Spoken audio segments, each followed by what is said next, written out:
Leinart back to pass, pumps, sets up, now under pressure. Time will run out on this play. Leinart looks right, throws downfield, it's incomplete. The ball game is over. The Texas Longhorns have won it. A championship. 35 years in the waiting, but 8 years in the building under Mack Brown. The Texas Longhorns are college football's national champions. It's the Craig Way Show with the voice of the Texas Longhorns and Hall of Fame broadcaster, Craig Way. Quite often, the first thing that comes back when that call gets played or the 4th and 5 run for the touchdown for Vince Young, people ask me, they say, does it seem like it's been 20 years? And in some ways, yes, and in some ways, no. So I put the question to the man who coached it and won the national title. I'm so pleased to have Mack Brown join us right now. I appreciate the time. How are you today?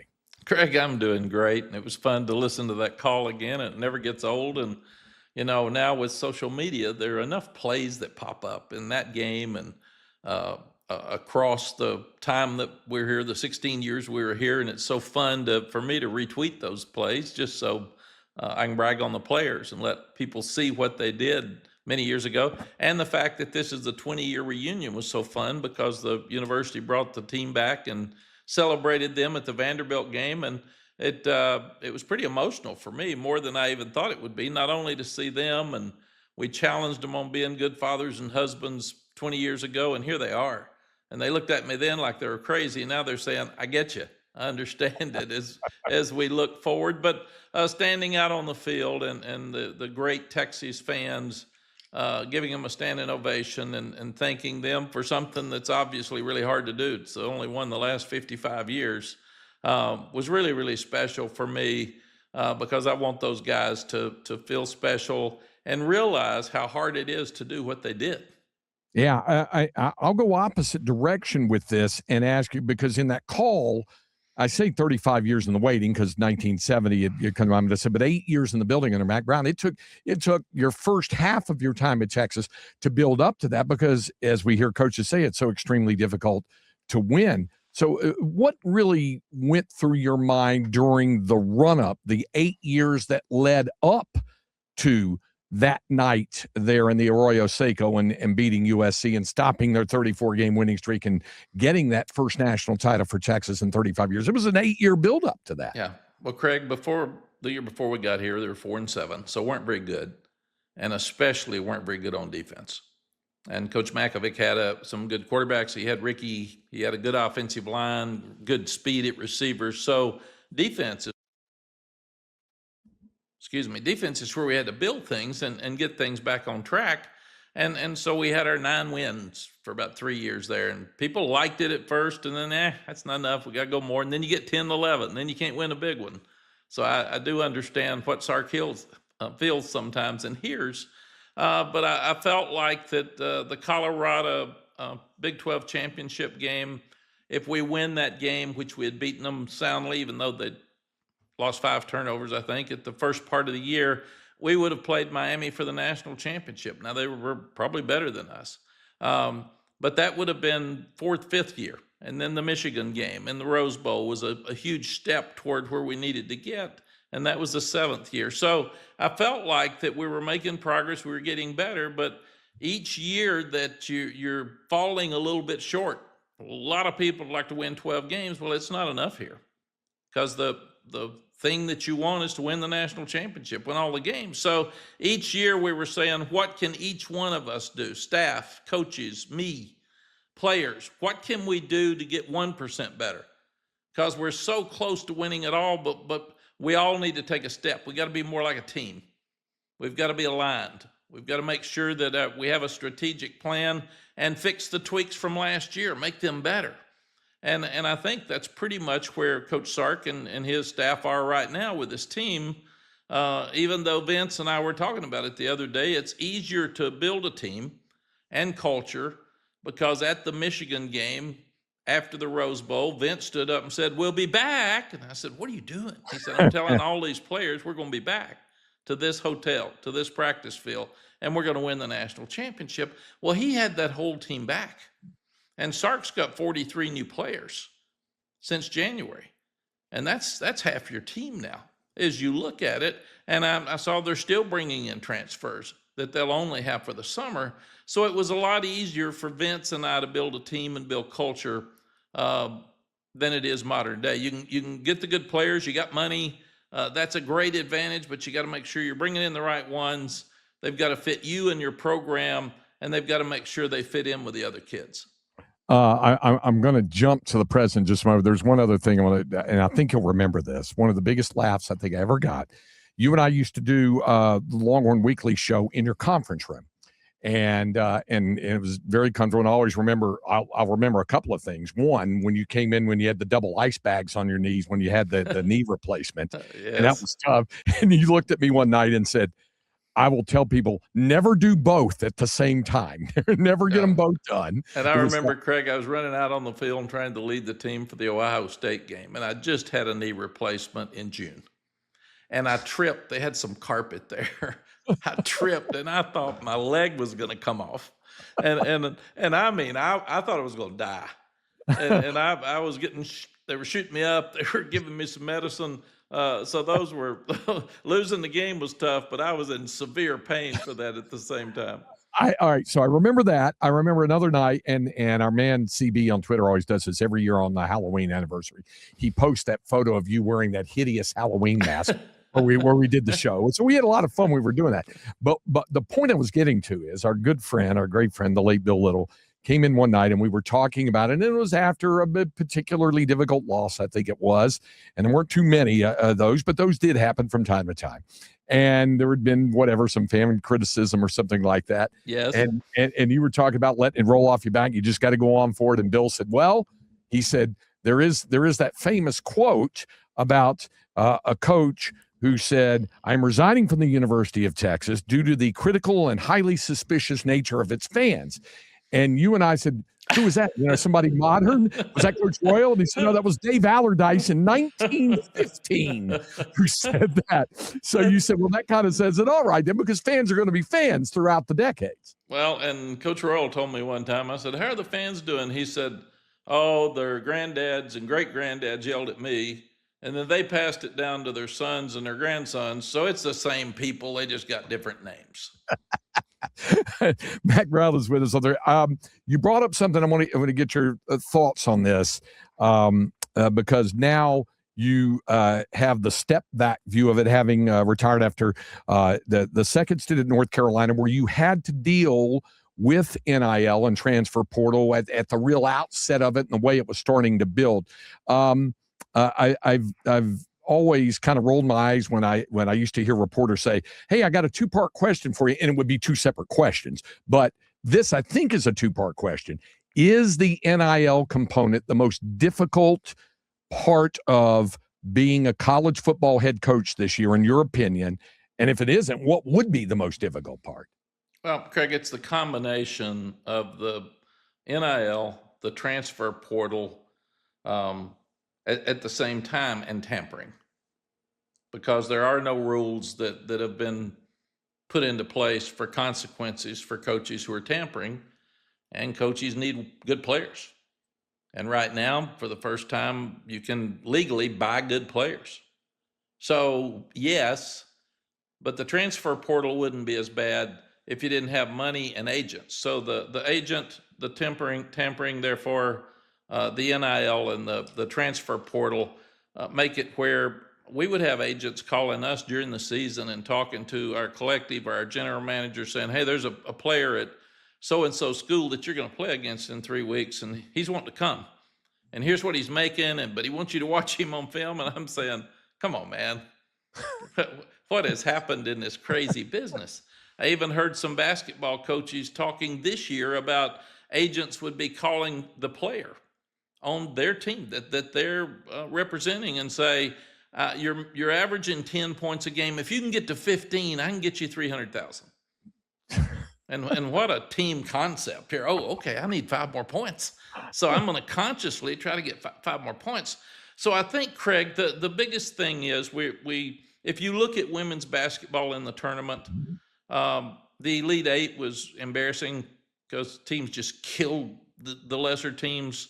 Yep. And the Final Four was really good, but there are about 4 or 5 teams in women's basketball that have players and nobody else. And I'm afraid that's where we're headed with college football unless you get it straight. Now, Indiana, Vanderbilt, Texas Tech were Cinderella stories, and they were fun, and we all loved it. Will they do it again? It's going to be hard to say, but I think they're all three doing a good job coaching, and they've got better players because they've got money.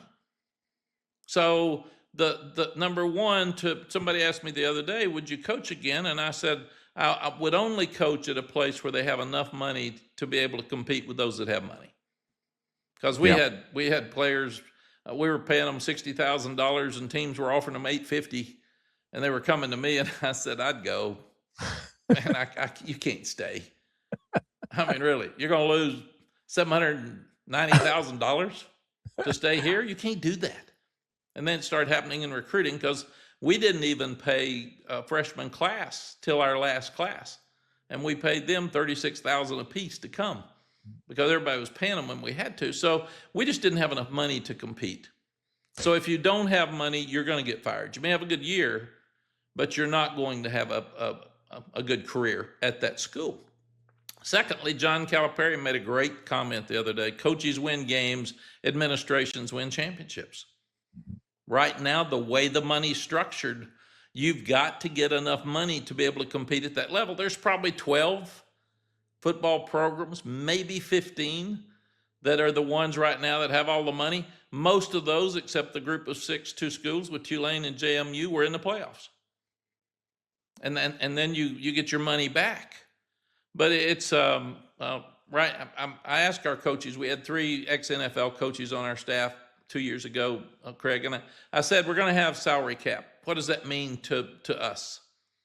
And they made it very simple. You've got, let's just say you've got $1.4 million that you can pay for an offensive lineman. But your right guard and your right tackle want $700,000 apiece. Your left tackle's really good. He wants $1.4 million. So it's very simple. You have to decide, is he worth the $1.4 million, or do you pay the right guard and right tackle $700,000, move the right tackle to the left tackle, and then pay you another right tackle? So it's what is the value of the player to you? We had a player transfer from North Carolina, and he was talking to 2 schools, and they're big-time schools, and one of the coaches called me and said, what's he getting offered by the other school? And I said, I don't know. I don't ask that question. But I was talking to the player. I just wasn't going to get into his personal money situation. And then the coach asked me, what's he worth? Is he worth $850,000? And I said, no, none of them are. They're worth a scholarship. And if we'd been smart, we could have paid them a little bit more and given them a $150,000 stipend for graduating and increased that scholarship number. We wouldn't be talking about all these things we're talking about today. But the question is, what's his value to you?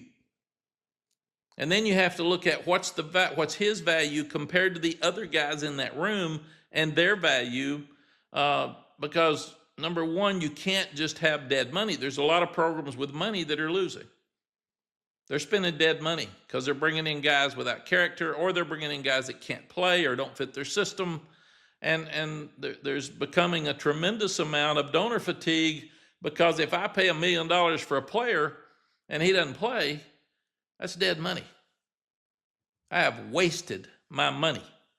And that's where this thing's getting more difficult. And I had a coach tell me not too long ago that the pressure is on the head coach to, quote unquote, get anybody. If you don't get the player that you really wanted, maybe you got outbid. Maybe he took took a higher, and then you feel the pressure to get somebody in, and you bring in somebody and you pay him a considerable amount of money, and maybe you didn't have a good feeling about it from the outset, and sure enough, he's not worth it anyway but you felt the pressure to get somebody in there because you couldn't get the guy you wanted. And I imagine that goes on at multiple sports across the board in college athletics. Yeah, Craig, it's so much more like the NFL than ever before. Those scouts have tremendous pressure because if they rate a guy really high, the owner and the club pays for him and he doesn't play. Coach gets fired, scout gets fired, owner's mad. And that's very similar now. If I'm paying $1 million, my guy's not any good, I'm going to say, okay, somebody asked me for that money. Somebody evaluated this guy and it's not working. So there's no question when you pay a guy very high price, you need to brag on him and he needs to be good. And if he's not, it gets you in trouble. And it puts more pressure on the players. I had a player at North Carolina that was a really good player for us. He caught a bunch of balls one game against Minnesota, maybe like 15. And then he had a game where he dropped 7 and had an awful game. And he had some things going on that week, and I probably should have protected him more, not put him out there as much. And I had a really drunk friend booster as I was leaving the stadium say, "How much do we pay that kid?" And I said, "Not very much." So, but there's a lot more pressure on the kids too. And we had Cooper Manning on our podcast the other day, and it was Cooper's really a special person. The Mannings are special. I love Archie and the boys, and I should have told Cooper. He said, "I wish you'd still been around to recruit Archie." And I said, "Well, if I'd have gotten any of you all, maybe I would have been. If I'd have gotten Archie, I sure still would be around." But he said something that is so true but hard to do. For all these parents out there, try to choose the school where you fit and where you want to live when you get through. That's what we did. We had 99% of our kids from Texas, and most of the out-of-state kids had a tie. The Sinlines, the Studdards, the Tillman Holloways, they had ties to Texas when we would go out of state to get them. And he said, and really and truly, that's their NIL package, because you got to work the rest of your life. And the money that they're getting, and right now we've got some agent issues too, Craig. Some of these agents are taking 25, 30%. In the NFL, the agent gets 4%. And I asked, we had Sean Abood and a couple of other guys, asked them about agents, and we said, why don't the NCAA have a system like the NFL where you vet every agent? He said, there's not near enough qualified agents for now, the players. All high school players want agents. College players all want agents at every level. We don't have enough. Yeah. So we're going to have to do a better job of vetting those agents so those parents just don't get messed over. What you said was very similar. Sark had a big I don't want to say rant. It was a big monologue there at the pre-Citrus Bowl news conference about so-called agents, which might be family representatives, as your old, yes, or as your former All-American cornerback and my former co-host Rod Babers used to call it, the shady uncle. There's lots of those. Everybody's got an uncle. Yeah. So there's lots of those out there as well. Did you imagine in your wildest dreams, after your knee injury when you were playing at Florida State and you transferred to Vanderbilt, that Vanderbilt would build into what Clark Lee has built now at Vanderbilt, where they've been an annual contender the last couple of years in the SEC? Yeah, I would not. And it'll be interesting. Diego Pavia was really good for them. And Jerry Kill came in as an ex-head coach and helped. And I'm a Clark Lee fan. I think he's done a tremendous job. Next year, he's going to be playing young quarterbacks. So it'll be really interesting to see if he can compete at the same level. And the other thing, the lower schools in the SEC benefited from playing 8 conference games. You're playing a 9th conference game. That means Kent State or a group of 6 school is not on your schedule. So you're going to get beaten up one more time. You're going to have to play another SEC team that could beat you, because they can all beat each other. We saw Texas struggle at Kentucky and struggle at Mississippi State last year. Could have very easily lost both of them, and neither one of them were considered premier schools in the league. So that's going to hurt the schools. But it'll be interesting to see. Indiana did such a great job coaching, Craig. People don't realize they did not have a turnover for 15 straight weeks. They had a turnover in their opening game and then went 15 straight weeks and did not lose the ball, which is phenomenal. Yeah. It hasn't happened since 2004. They had a great running game. They averaged over 208 yards rushing, which meant they didn't have sacks, which means you don't have as many interceptions or quarterback strip fumbles, and because you can run the ball and you can use play action. And then they were second in number of penalties in the country. Wow. Blocked 5 punts. They did the things that you have to do to win games. They had the oldest team in college football. So they did a very good job of getting older players who were not selfish, that came in, that some I'm sure they were able to pay to keep them from going and being a very high draft choice. Instead of being a 7th round draft choice and not making any money, maybe not making a team, or being a free agent, come back and play another year for me and let me pay you and let's do that. And their team averaged 23 years old. Yeah. Per player. They were older than the Packers. Yeah. It makes a difference there. Mack Brown is with us. I'm really enjoying the podcast you're doing with Vince and with Babalu. That's a lot of fun. Would you entertain the thought of going back into the booth as a television commentator to work games again? Would that interest you? It would, Craig. It would have to be with the right people. You've done such an amazing job, and you and Roger and stayed as a team, and travel's tough when you're starting to look at being in the booth. But I love college football.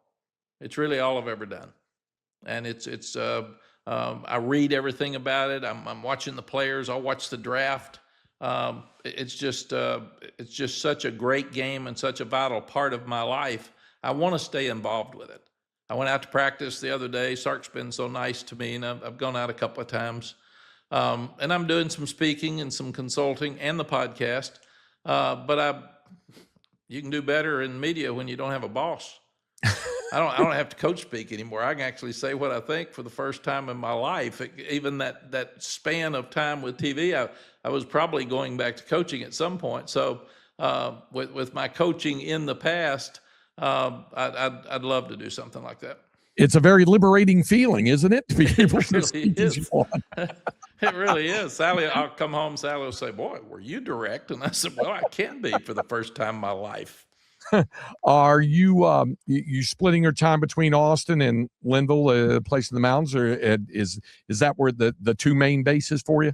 Yes, Craig. We will. We're so fortunate to live in two wonderful places. We have a great place on a 40-acre lake up in the mountains of North Carolina, and as soon as it gets really hot here, which will be the 1st of June. Maybe I think it's 88 this Friday, so maybe before that. But June 1st we'll head to Linville, and we'll come back and forth. We'll come back for the Ohio State game, and I've got a couple of speaking engagements during the fall that I'll come back for here. But then we'll probably come back around the Oklahoma game. We always said Austin is. Summer is over in Austin at the Oklahoma game. The day after that, then fall starts. That's good. And so we'll be traveling. I think we're planning on we're going to do the podcast for the Ohio State game here too. I think we're planning on trying to go to Tennessee and do it up there, and that's only 4.5 hours from our house in the mountains. So that'll be an easy trip for me to get to. And then we'd look at possibly LSU or one of the other games. But Vince has been so much fun. Bob's a pro like you, and he's been doing this for so long, and he makes it easy and hits us with the right questions. But Vince has been such a pro, and it's been so good. He's been through a draft. He's been to the NFL. He's won in the NFL. He's lost in the NFL. He's been traded in the NFL. He's a first-round pick in the NFL. He won a national championship. He went through what Arch went through with the expectations of the quarterback at Texas. And even with the committee trying to save college sports, Vince has been adamant, get students on there. Ask students what do they like and dislike. And so it's really been fun to hear Vince's voice along with Bob doing a tremendous job hosting. I appreciate you taking the time to do this. I know, like I said this before you got on. I said maybe you've been busier now than you were when you were coaching, if that was possible with everything you're doing. But Craig, there's two things. Excuse me, but Sally said the other day there's 15 nice ways to say no, and you don't know any of them. So you need to learn one of them. I'm glad you didn't say no to this. No, well, and I'm gonna We got all the players asking me to do stuff. You and I have been dear friends for so long, and you've meant more to high school football than maybe anybody in the States. You know every team, you know their mascot, and you're just wonderful for this game. And I love being around you. But Sally always said, maybe you should go back and coach and you'll work less. So I'm getting some lectures at home that I need to slow down a little bit. But let me say, too, thank you to Texas fans. It's you go back and gosh, I remember so many great memories here and all the things that we did. And this is a place where football is important, and it's really important. And that's what I tell all the guys that struggle with that.